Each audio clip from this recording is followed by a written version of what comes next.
welcome back to my channel. Thank you so much for watching and happy new year. So is this my first video of new year?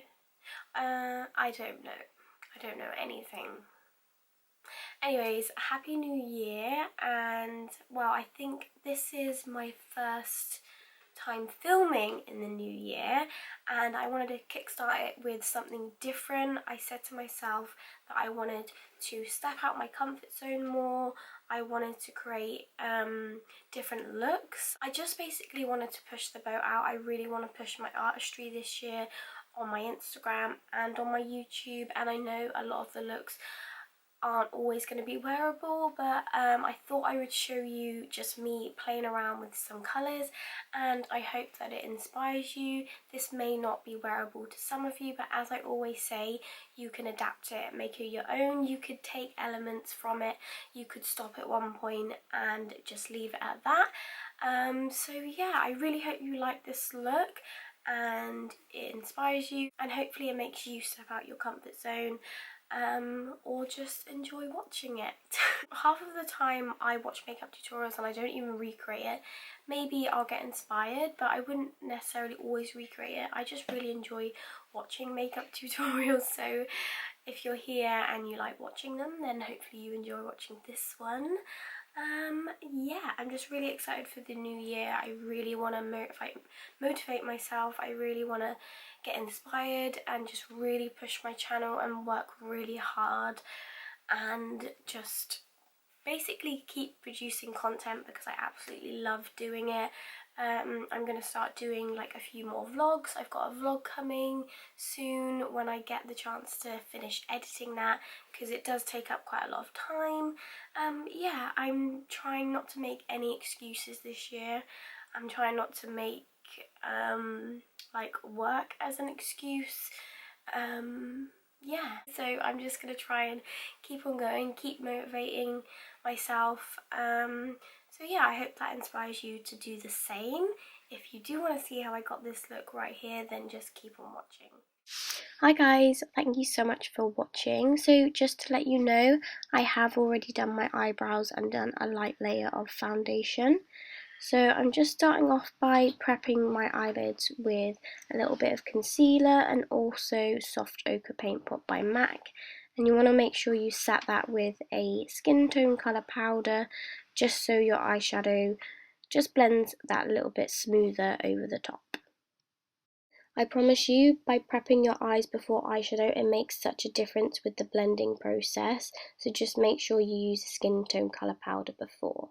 So you're probably wondering why I'm going in with this yellow tone eyeshadow, but I'm using that on a fluffy brush, and this is Chrome Yellow by MAC, and I'm adding that in the crease of my eye. So you can see I'm following the natural crease, and I keep looking forward to ensure it's in the right area, and I really buff that in.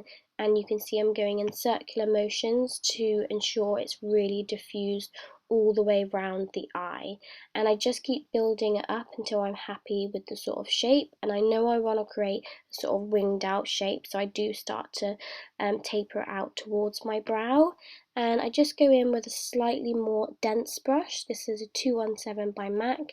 I focus that more in the crease, as I do find this really helps blending later on, as I've got a nice base there for my dark eyeshadows to cling onto.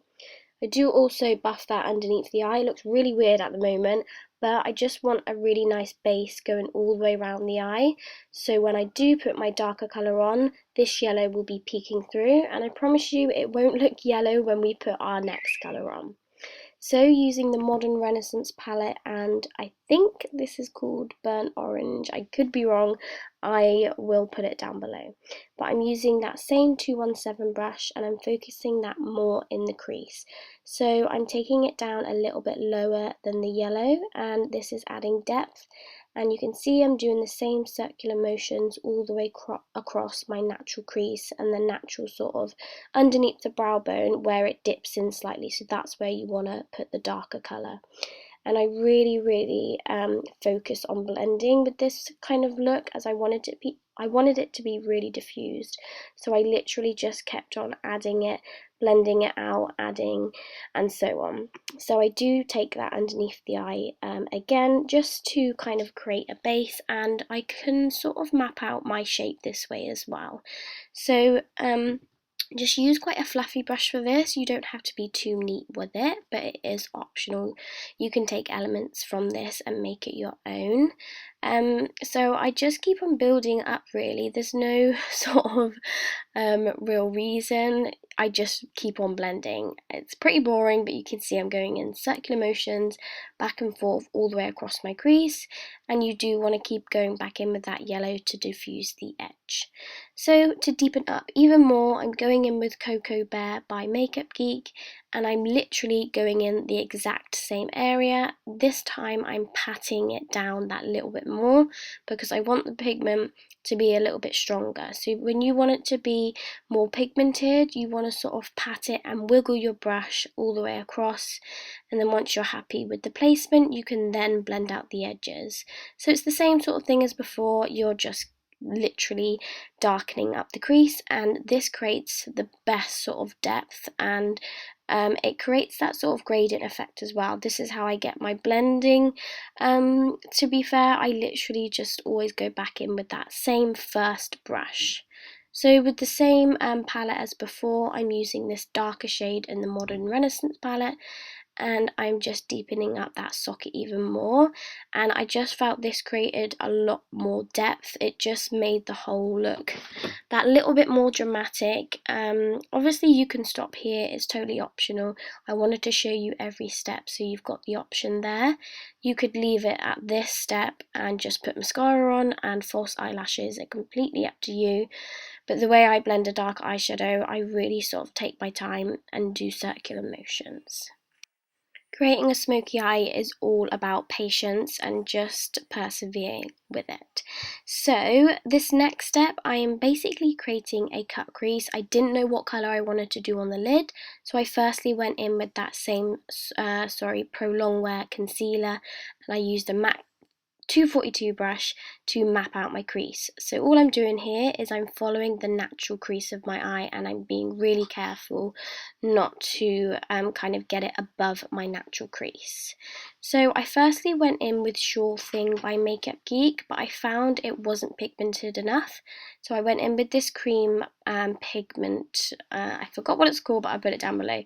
But you can just see it just made it pop that little bit more, and this is the stage where I wanted to take it off. I thought this looks fucking shit, but I literally just carried on. It's one of those looks that didn't look right until I added eyeliner and lashes. So as I said before, you can leave it at the stage before the aqua colour, but I just wanted to do something different.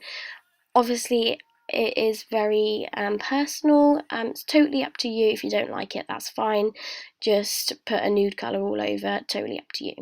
So I put black in the waterline and also created a winged liner, as I just felt I looked a little bit weird without it, but I just blended a little bit of the darker colour underneath my eye as well, just to balance the whole look out. And when it's a very kind of dark or dramatic eye, I always want to go in with a contour colour or a bronzer, just to warm up my complexion, because it can wash you out a little bit. And just do your usual face routine. I just went with really glowy skin, very contoured, kind of very flawless as well, but these steps are always optional, it's totally up to you. And I wanted to go with a very sort of warm peachy lip to kind of complement the eye colour. But yeah, it's something different. I hope you like it, and you'll see me in my next one. Bye!